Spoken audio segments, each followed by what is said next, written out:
how you can finally be free. Yes.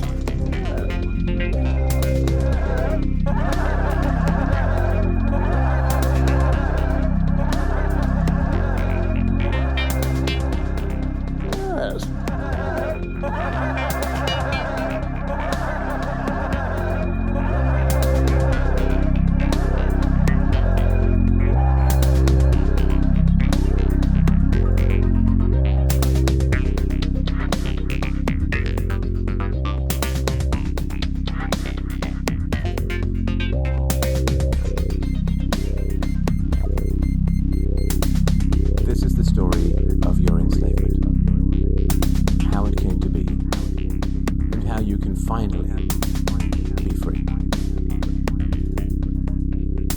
Like all animals, human beings want to dominate and exploit the resources around them.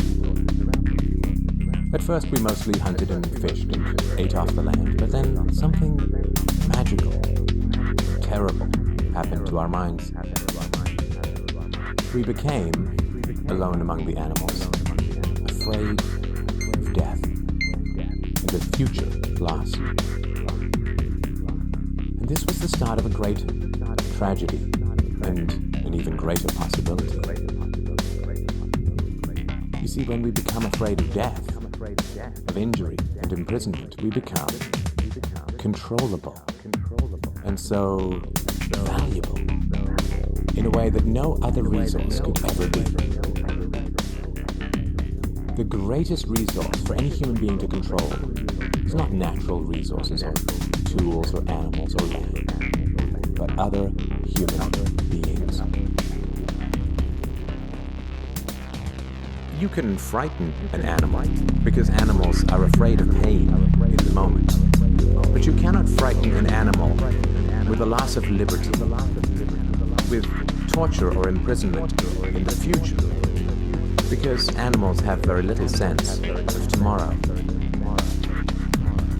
You cannot threaten a cow with torture or a sheep with death. You cannot swing a sword at a tree and scream at it to produce more fruit, or hold a burning torch to a field and demand more wood. You cannot get more eggs by threatening a hen, but you can get a man to give you his eggs by threatening him.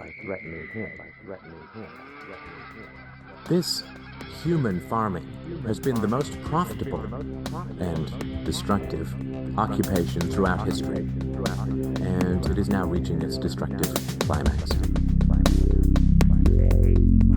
Human society cannot be rationally understood until it is seen for what it is: a series of farms where human farmers own human livestock.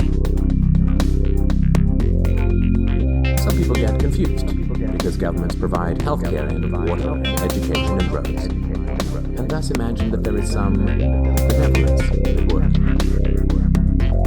Nothing could be further from the reality. Farmers provide healthcare and irrigation and training to their livestock. Some people get confused because we are allowed certain liberties and thus imagine that our governments protect our freedoms. But farmers plant their crops a certain distance apart to increase their yields and will allow certain animals larger stalls or fields if it means they will produce more meat and milk. In your country, your tax farm, your farmer grants you certain freedoms, not because he cares about your liberties, but because he wants to increase his profits. Are you beginning to see the nature of the cage you were born into?